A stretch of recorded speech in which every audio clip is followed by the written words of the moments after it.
Rain Shroud is a young guy with Beast Tamer abilities, which means he has the power to communicate with animals and form contracts with them to use their powers for his benefit. Thanks to these abilities, he lands a position in a hero's party and helps with transport, reconnaissance, and logistics. He works hard to support his comrades in the background, a valuable job he's been entrusted by the party, or so he thinks. In reality, the other members look down upon him because he lacks combatant skills. Within just 6 months of working with them, Reen gets fired by the arrogant party leader, Arios Orlando. They say he's useless to his face, and that he only holds them back because they constantly have to save him from monsters. Shocked to hear what his comrades really think of him, Reen silently takes his hero cloak off and leaves. Reen sits on a bench at the town square and contemplates all the harsh remarks the members had thrown at him before, which he had overlooked. He needs to think of a plan to keep making a living. At that moment, a group of kids run over to him and ask him to show them his trick again. Reen gets up and casts a spell at a bird above them to form a temporary contract. With that, the bird lands before them and gives a gracious bow to the kids who clap with joy. Reen ends the contract and releases the bird, which flies away. The children chat about how they will become a beast tamer like Reen someday. Reen questions why they don't dream of becoming a brave hero, to which the kids reply that the heroes are a snobbish group of people who look down upon commoners. They would much rather earn a fortune by becoming an adventurer traveling the world. This sparks a light bulb in Reen's head about his next course of action. Later in the day, he goes to the Adventurers Guild to look for jobs. Natalie, the receptionist, clarifies that all prospective adventurers must first pass a trial quest to prove they meet the basic requirements to become an adventurer. He must kill 10 goblins and collect 20 medicinal herbs to pass the test. Reen uses the help of a squirrel to find a group of goblins, which he kills easily despite his lack of combat skills because they are F-ranked monsters. While counting the rune stones left behind by the goblins, he hears a scream from deeper in the woods. Reen runs toward the scream to see a D-rank killer tiger attacking a helpless woman. He tries to stab the tiger's back, but its skin is so tough that his Meg's blade breaks. The tiger diverts its focus on him, prompting Reen to tell the girl to run away. However, she doesn't run away. Instead, she jumps several meters up in the air and uses the momentum to kick the tiger down, killing it. After getting a better look at her, Reen realizes she is no ordinary woman but a cat spirit, a type of ultimate species. Ultimate species are a unique class of beings with immense powers and strength, and cat spirits are a type of ultimate species on the brink of extinction. Although they aren't magic users, cat spirits have evolved to possess tremendous athletic abilities. Reen feeds her some of his food supplies since she looks exhausted after defeating the tiger. All energized again, the cat spirit introduces herself as Kanad and thanks him for saving her life. She says she got bored living in her small community, so she decided to travel and landed up here and met him. From the moment she saw him, she has sensed strong powers within him and can tell he must be a very talented beast tamer who can tame her. With the motive of getting to know her better, he agrees to tame her. He starts the ritual by biting his thumb and spilling a drop on his palm to form a magical rune. With that, he chants the words and successfully forms a contract between them. Both of them have a rune on their hand to symbolize the bond between them. After that, Reen continues with his trial quest. He forms temporary contracts with a bunch of rabbits to gather medicinal herbs for him. Watching this, Kane gets super impressed with his abilities. Normal beast tamers can usually only handle forming one temporary contract at a time. However, Reen is able to not only form multiple contracts at a time, but also while he has tamed Kanade, an ultimate species. This is beyond the scope of an ordinary beast tamer. He doesn't think it's that impressive and brushes it off. Reen returns to the guild with all the required items and passes the test. He is officially proclaimed an F-ranked adventurer of the Horizon Adventurers Guild. Natalie gives him his adventurer's card, which acts as his ID from now, and also 50 copper coins as a reward. Isn't enough to find lodging and fulfill his other basic needs, so he decides to complete more jobs later that day. Kanade waits for him at the guild's diner. When he returns, a brutish man approaches them both and tries to get Kanade to join him for lunch instead of Reen. She defends her master Reen's strength and tells the man to get lost. This bruises his ego, and he challenges Reen to an arm wrestling competition to determine who is really stronger. The winner gets to keep Kanade. Although Reen would normally never accept such challenges, he wants to nip this in the bud and prevent any chances of him harassing Kanade in the future. He sighs and sits on the chair, expecting to lose a miserable loss. However, the second the match begins, Reen floors the man's arm so hard that the table breaks, and the man falls down on the floor crying. Natalie comes to check the commotion and gets mad when she sees the man. She apologizes to Reen and Kanade for the nuisance, saying that the man has many complaints against him already and is bound to get suspended from the guild soon. Having said that, she grabs him by the leg and drags him out. Reen wonders where all his strength came from. Kanad explains that one of the perks of the contract between them is that he gains her superhuman strength. Kanad is excited to get started on more quests, but is underwhelmed when they're back in the field collecting herbs. Since Reen is only an F-rank adventurer, they are confined to the very basic of jobs with the lowest of pay. He will be promoted once they gather enough experience. With the help of the rabbits, they collect enough herbs to meet their quota soon enough. When they're about to head back, Kanad's sensitive cat ears hear yelling in the distance. They run to the sound to investigate and see an old man getting harassed by a gang claiming to be part of Ibn Fang. Ibn Fang is an infamous large group of bandits with a reputation for being involved in all sorts of horrible crimes. At once, they both start charging toward the ruffians and take them by surprise.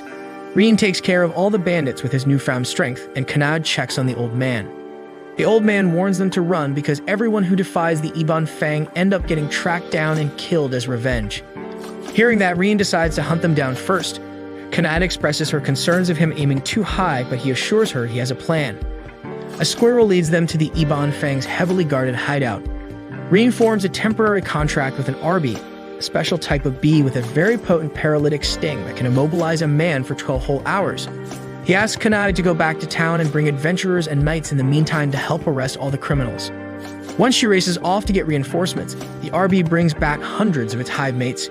He forms a contract with each of them and orders them to begin their work. All the bandits are paralyzed in no time, and the adventurers that Kanad brought quickly start rounding them up. Reen notices that no knights have shown up, to which one of the adventurers says the knights didn't think it was a big enough deal to come. Suddenly, the cave starts rumbling and loud growls bellow behind huge bars.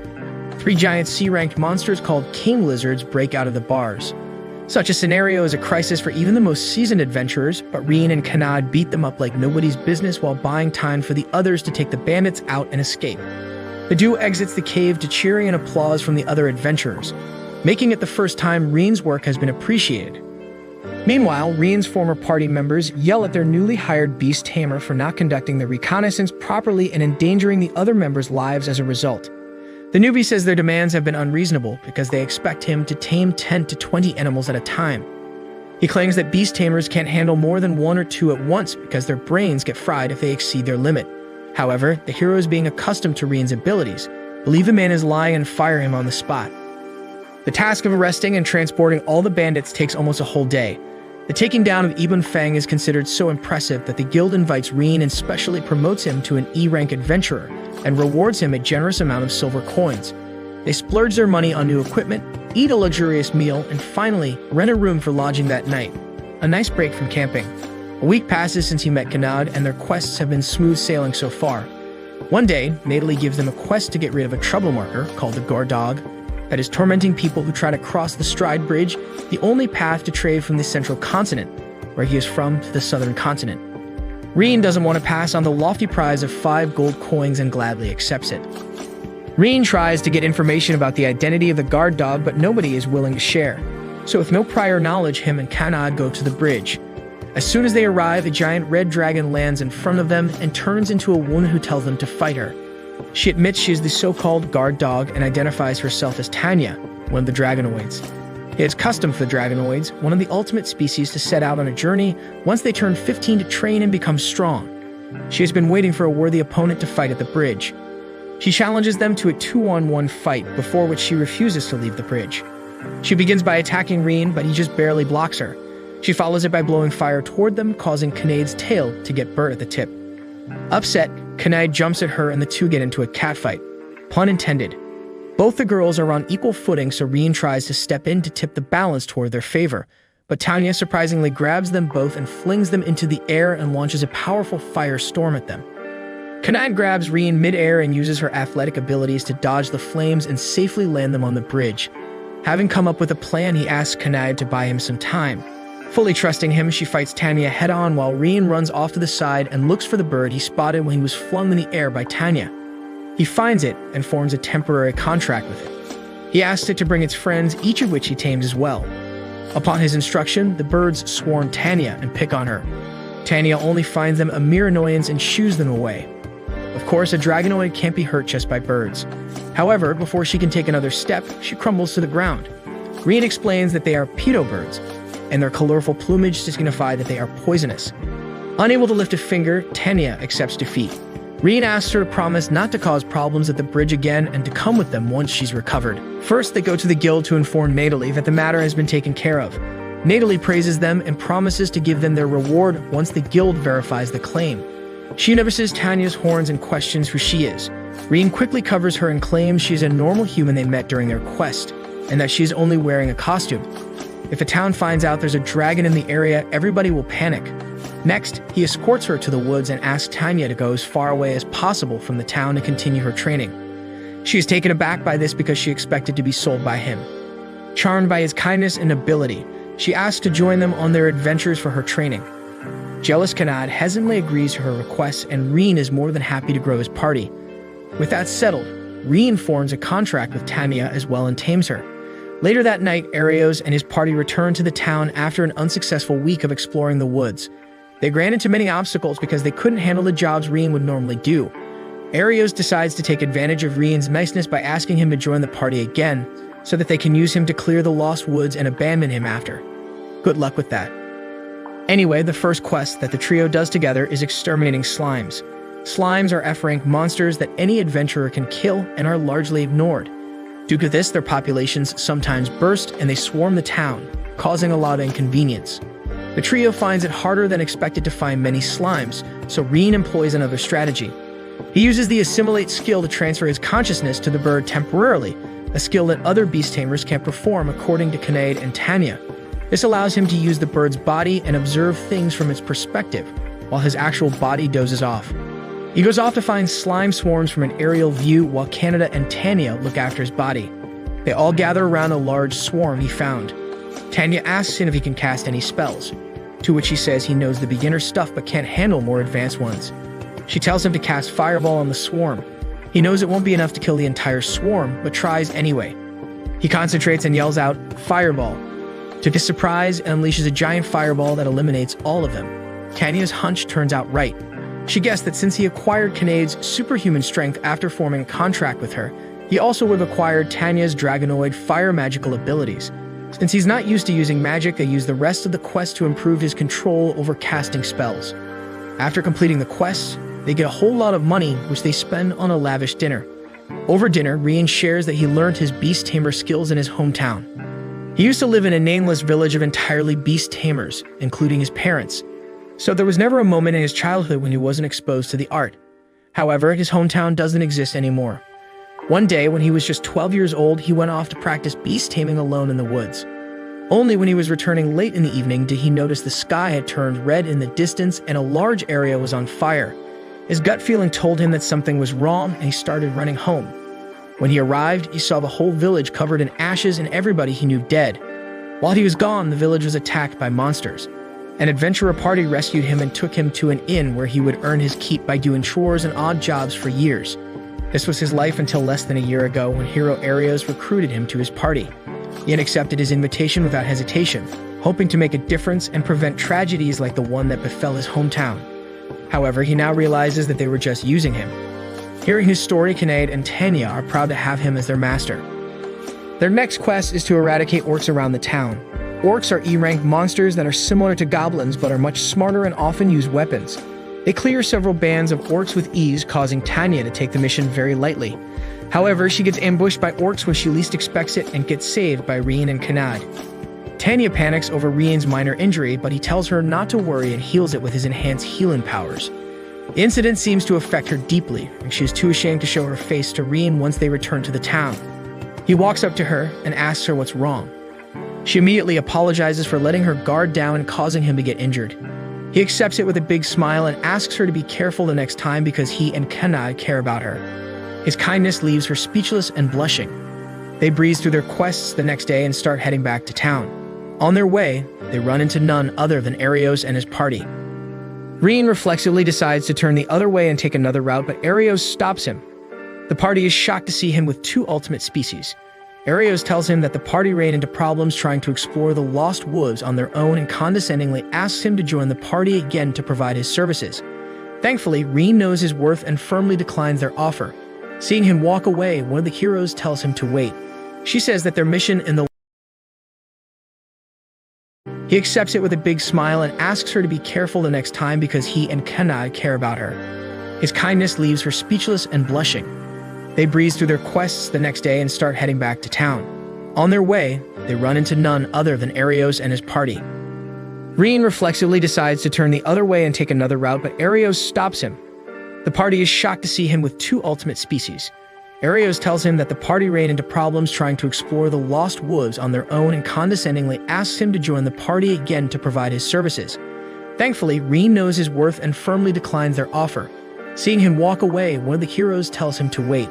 She says that their mission in the Lost Woods is to retrieve one of the noble relics, the Shield of Truth, needed to defeat the Demon King. It'll be impossible to defeat the Demon King without the relics, leading to monsters running rampant everywhere and killing civilians.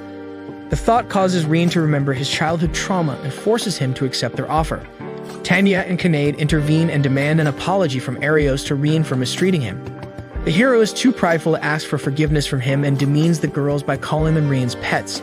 This causes Reen to snap and punch him. Insulted, the insolent Arios challenges Reen and his comrades to prove which of the groups is stronger. Kinnaid fights head-on with the bald swordsman and overwhelms him with a hurricane of punches. He tries to use a fancy technique to slash her down, but she simply kicks his sword away. Realizing he can't possibly beat her, he hesitates on the next attack. He questions why such a strong ultimate species wants to serve the incompetent Reen. His comment angers Kinnaid, who delivers a kick straight to his face and knocks him out. Next, Tanya faces the party's two mages. They simultaneously unleash their first spells at her, but Tanya stands her ground and simply snaps her fingers. Just like that, their magic dissolves. They try again with different spells, but they disappear again with the snap of a finger. Tanya explains that she is using Material Cleanser, a technique that identifies a spell at the fundamental level and neutralizes it with an effective counterspell. The mages try hurling even more spells to no effect and are eventually too exhausted to cast anymore. Tanya teaches them a lesson by threatening to annihilate them with epic-level magic, but reveals she was bluffing for Reen's sake. Finally, it's Reen versus Arios. Arios tries to make a snarky comment, but Reen cuts him off with a punch to the face. Arios draws his sword and attacks him with rapid swings that are barely visible to Reen, but it's still nothing compared to when he faced Tanya at the Stride Bridge. He finds an opening and punches Arios in the gut. The hero is struck by his superhuman strength, which he is sure he didn't have before. Arios switches to magic, but Reen easily counters the lightning spell with his powerful dragonoid strength-infused fireball. Arios knows Reen only knows how to cast fireball and heal and launches a bunch of magical attacks that he can't counter. Reen decides to return to his roots and fights how he's most comfortable. Arios charges toward him with magic, but suddenly feels a sharp sting and falls to the ground. Reen shows him the Arby with whom he formed a remote temporary contract during the fight, proving that beast tamers are not useless. Just for the sake of satisfaction, Reen terrifies Arios with an earth-shaking blow. After the fight, the heroes pass on their tasks to Reen and the girls. Apparently, the Shield of Truth is currently in possession by monsters deep in the woods, and retrieving it is indispensable to defeating the Demon King. The trio goes to the Lost Woods to look for it on their own. The Lost Woods gets its name because it constantly changes its shape, causing explorers to get lost in the impossible maze. Reen employs his assimilate strategy to get the lay of the land while the two watch over his body. He returns after successfully finding a path that leads deeper into the forest. They follow the path, but eventually find themselves back at the spot where they laid a rock to mark their way. Tanya suspects something more at play and uses a material search spell to look for strong magical sources. The light orbs lead the way to a large tree that releases illusionary magic, which messes with the brains of all those within its field and causes them to walk in circles. Tanya asks Kanai to destroy the tree to stop the magic, but Reen suggests Tanya disarm it without killing it. Before that, Kanai launches a powerful kick to the tree. Before she can make contact, an eerie voice comes from the tree, telling them to leave this place. The voice repeats itself over and over again as a glowing girl with wings emerges from the tree. They realize they're witnessing a fairy, an ultimate species with magical powers even stronger than the dragonoids. They try to explain themselves to the fairy, but she always cuts them off and tells them to leave. When they don't listen, she threatens to force them out with magic, and they run away without another word. Once they get away, Reen explains that fairies condemn humans due to the long history of conflict between the two species. It leads to the fairies, who are forest dwellers, losing most of their habitat and finding sanctuary in the few remaining dense woods. They consider the possibility that the tree's barrier is protecting the Shield of Truth. Tanya and Kanai plot strategies to destroy the tree, but Reen decides it is best to try and talk to the fairy once again. When they return to the tree, he asks Kanai and Tanya to stay back. He confronts the fairy, who threatens to attack them for real if they don't leave.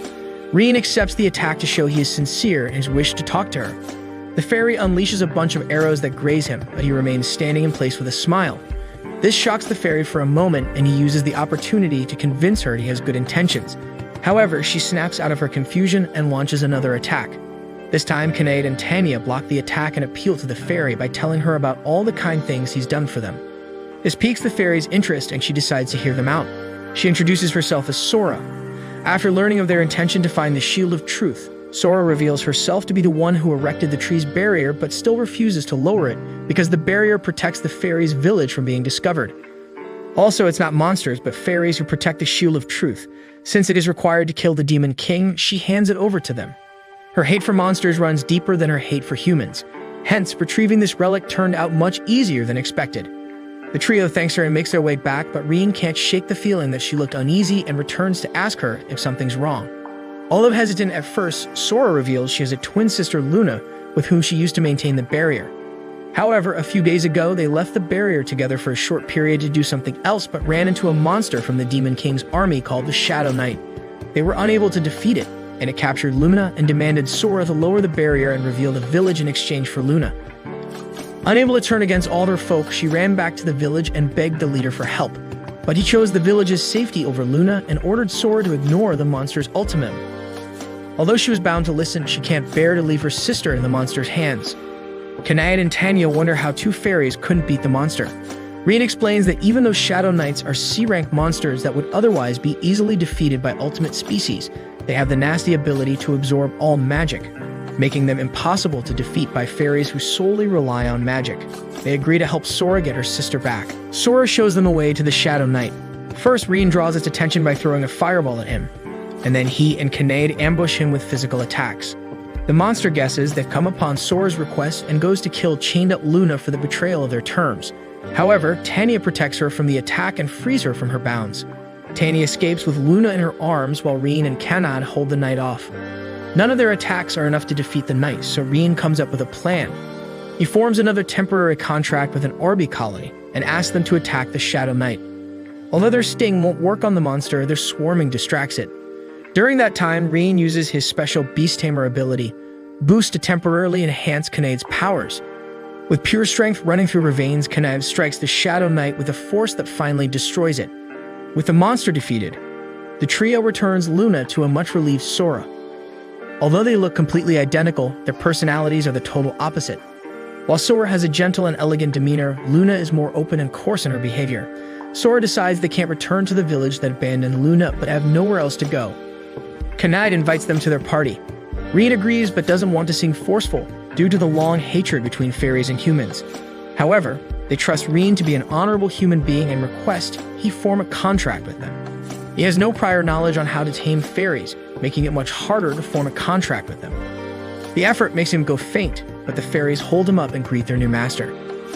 After only 2 days of accepting the quest, Rien hands over the shield to the heroes. They suspect him of giving them a fake shield and magically test its authenticity, only to be surprised that it's the real thing. They give him the 20 coins they promised to pay him. Rien turns to leave, but the bald man asks him to join the party again.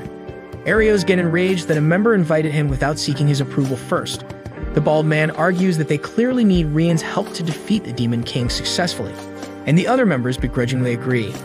The bald man extends his hand for a handshake to seal the deal, promising better pay and treatment. However, Rien knows they haven't changed and refuse their offer. He already has a much better party waiting for him. After he leaves, the other members try hard to cope with the embarrassment of rejection by insulting him. Arios stays behind, still salty over his disgraceful defeat the other day, and vows to enact revenge. Outside, the group discusses the legend of the Demon King. Rien explains that the Demon King has the power to control all humans, thus enslaving them for centuries. However, the first hero decided to beg the gods for a way to defeat him. The gods bestowed upon him some of their divine blood. With their divine blood in his veins, he was given the unique ability to surpass the human limits in terms of strength and magic and endlessly level up his powers. Eventually, he grew strong enough to take the Demon King down and free the humans. However, the threat of the Demon King still remains. And it is the mission of all heroes in each generation to try and defeat the Demon King once and for all. Although Arios is too weak now, he will grow to one day be strong enough to take the king on. Sora and Luna bring up how Rian's multiple contracts with the ultimate species have increased his strength many times over a normal human's, akin to the hero's unique ability. They all suggest Rian take on the mission to defeat the Demon King.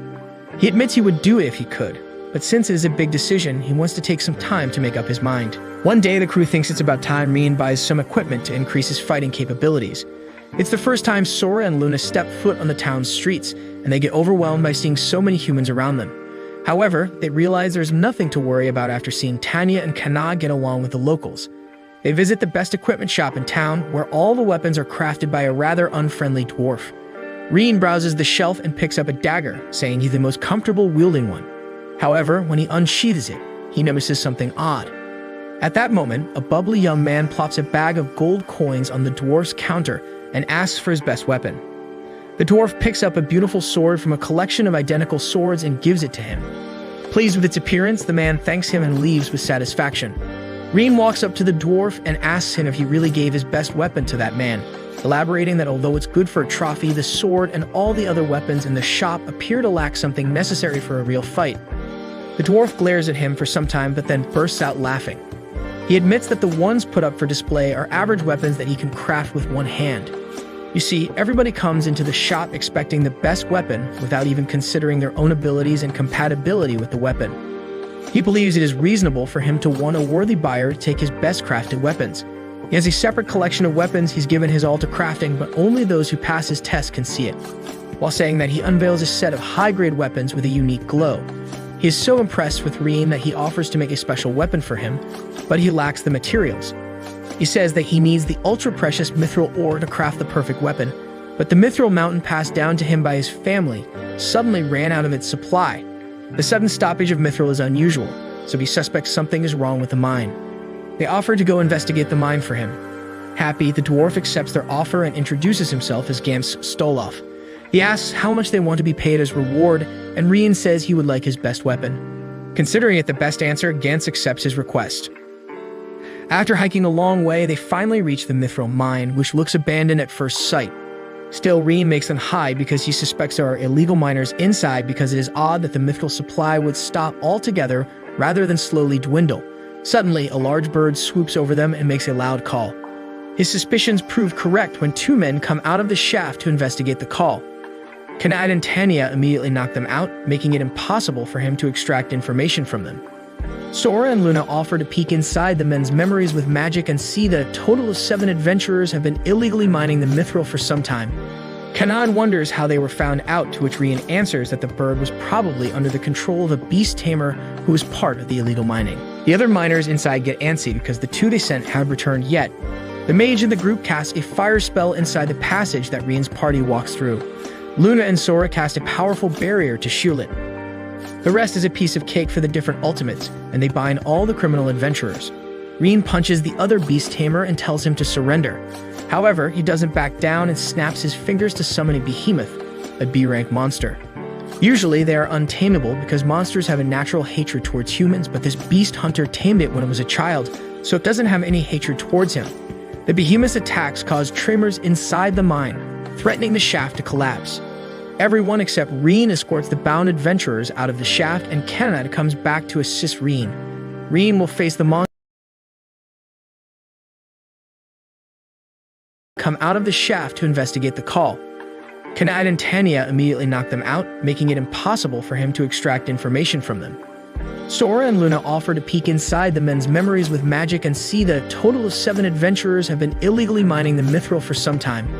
Kanan wonders how they were found out, to which Rian answers that the bird was probably under the control of a beast tamer who was part of the illegal mining. The other miners inside get antsy because the 2 they sent haven't returned yet. The mage in the group casts a fire spell inside the passage that Rian's party walks through. Luna and Sora cast a powerful barrier to shield it.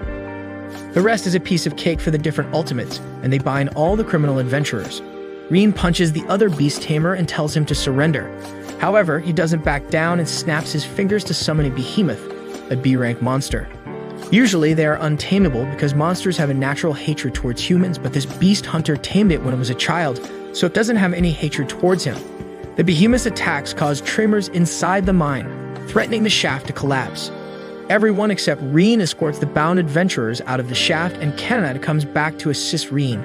Reen will face the monster while Canada captures the man. If the man can no longer give the behemoth orders, they'll stop its attack. Reen learns the behemoth's patterns and dodges all its attacks. Soon enough, Canada gets a hold of the beast tamer. Reen urges him to stop the monster, but he refuses to until they die. Reen decides to trust his friend's words that he is stronger than all beast tamers and faces the behemoth. He puts all his focus into a spell and overwrites the man's control over the monster, becoming his new master. After that, the behemoth stops attacking Reen. Infuriated, the man keeps yelling at the monster to kill Reen, and this causes it to become untamed and attack the man instead. Desperate, Reen releases a huge fireball that instantly kills the behemoth, a regrettable outcome, but there was no other choice. Outside the mine, all the adventurers confess to their crimes. Their motive was revenge because they all were previous clients of Gantz and feel they were cheated by him when given those lackluster weapons that failed them in combat. When Gantz learns of this, he feels guilty and realizes that he should put passion in all of his crafted items for the world to see. He thanks Reen and the others and asks him what weapon he wants. He asks for a dagger and a gauntlet and whispers another request in the dwarf's ears. Gantz agrees to make them for him. Meanwhile, Arios rushes through interviews of adventurers who apply to the party's open beast tamer position. However, he turns all of them down because none of them compare to Reen. He dismisses the other member for the day, and she tells him to rest well because his mission is to defeat the Demon King. Arios stays back and takes out a ring surrounded by a dark aura when he's alone, stating that his current mission is to eliminate Reen. One day, Reen and the twin fairies take a walk outside. They're all having fun when suddenly a handsome man with golden locks approaches them and asks the girls their names. Once they answer, he proclaims they will be his. Sora, Luna, and Reen are dumbfounded and brush him off. He introduces himself as Edgar Fromware, son of the Lord of Horizon, as if that will convince them to come. When they still don't follow him, he decides to take them by force with the help of his guards. Reen single-handedly defeats all of them. Next, the guards fan out and point their swords at civilians. They all die if he doesn't give Sora and Luna to Edgar. Reen is stumped over his next move but senses a new instinctual feeling inside him. He decides to trust it and casts Fireball. Multiple fireballs get unleashed at once and rain over the guards. This is a consecutive incantation, a special ability of fairies to cast a sync spell multiple times in one go, which he must have acquired from Sora and Luna when he formed a contract with them. Edgar is forced to leave the scene. The civilians thank him for saving their life but advise him to leave the town of Horizon and go somewhere far away. Due to his influence and power as the Lord's son, Edgar abducts civilians on a whim and eliminates all those who oppose him. Back home, Reen and the twins recount the incident to Kinnaid and Tanya, who slept through it. They all decide to take the menace down. Kinnaid and Reen go to the Order of Knights to report the incident, but the Knights reject the complaint, saying it's too trivial a matter for them to take up. This confirms that the Knights are corrupt and are in cahoots with the Lord. While walking back, they are followed by a Knight. She introduces herself as Stella in Place, the Vice Captain of Horizon's Order of Knights.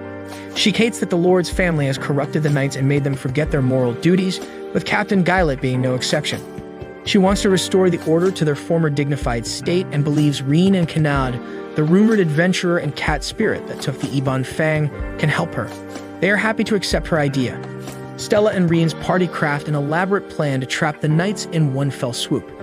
They spread a rumor that a warehouse on the city's outskirts contains evidence that exposes the corruption of the Knights and the Lord's family. Captain Guylet and the other corrupted Knights go to the warehouse to investigate. As soon as they enter the warehouse, the door shuts behind them and Sora and Luna freeze the door in place. Reen and Stella are already inside and standing as a higher vantage point. From there, Reen uses the new gauntlet he received from Gantz to shoot magical arrows at the Knights, taking down all except Captain Guylet. The captain tracks the arrow's directions and sees Reen and Stella. Stella wishes to take him out on her own and asks Reen to stay back.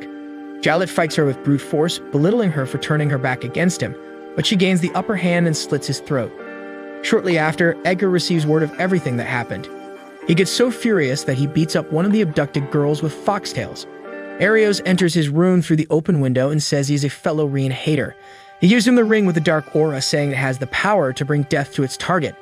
You should use it to kill Reen. After the corrupt Knights are taken care of, Stella approaches the Lord's mansion with a small group of loyal Knights, Canada and Tanya.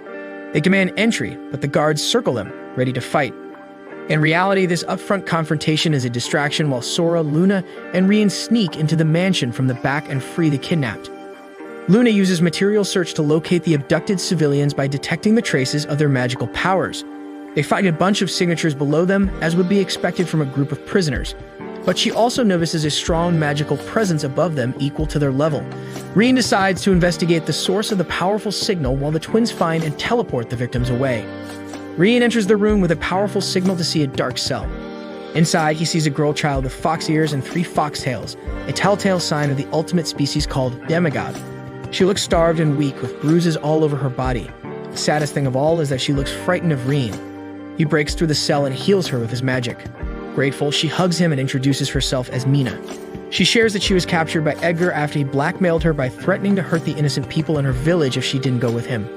Reen tries to remove the collar from her neck, but she flinches away, saying it has a powerful spell on it. He analyzes the magic in the collar and realizes it is fundamentally the same as taming magic, as it serves to subjugate and control its target. So he tries countering the spell by overriding its control but gets electrocuted in the process. He perseveres through the pain and ultimately breaks the collar. Meanwhile, Tanya and Kanad effortlessly hold off the guards' attacks. Clearly disadvantaged, the guards decide to bring the kidnapped from the basement to use as hostages. In that moment, Luna and Sora enter the scene and launch multi-shot fireballs. They have already relocated the victims to a safe location. This means Kanad and Tanya can go all out on their attack without worrying about the victim's safety. Within a minute, they defeat all the guards and regroup with Reen. They warmly greet and interact with Nina while Reen and Stella discuss what they can use as proof of the Lord's wrongdoings. At that moment, the Lord runs into them while trying to flee from the mansion. Stella first asks him to surrender himself, but the Lord refuses. In that case, Reen uses magic to bind and shut him up. Edgar enters the room and uses the ring to cast a death spell on Reen. A Grim Reaper appears in front of him and strikes him squarely in the chest. Arios, who's been watching from the roof, laughs maniacally, believing Reen is finally dead, and disappears into the dark. However, Reen remains standing on his feet, wondering what happened. Everybody wonders how he was able to resist the epic-level instant death spell. Luna boldly tests the hypothesis by casting a poison gas spell on him, which also doesn't affect him. Although a rash gamble, it proves that the contract with the fairies allows him to nullify epic-level magic, and thus survive the instant death magic. Edgar watches bitterly over Reen and his victorious foes. The ring feeds off his negative emotions and releases the demon within it. Seeing it makes Reen's heart stop because it is the same demon that destroyed his hometown. The giant demon flies away from the mansion, but Reen knows its real target is the people of the city. Reen's party follows it on its heels while Stella protects the people and Nina waits in the safety of the mansion. The demon proves a difficult opponent, injuring both Kanad and Tanya. Reen enhances their power with boosts, which they bombard the demon with attacks, but it remains unscathed.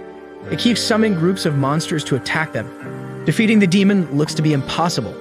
The hero's party watches from afar as Horizon goes up in flames. Although the other members consider going to help, Arios orders them to stay back. Natalie gathers the town's adventurers and rallies them to fight against the monsters, and Gantz arms them with his finest weapons.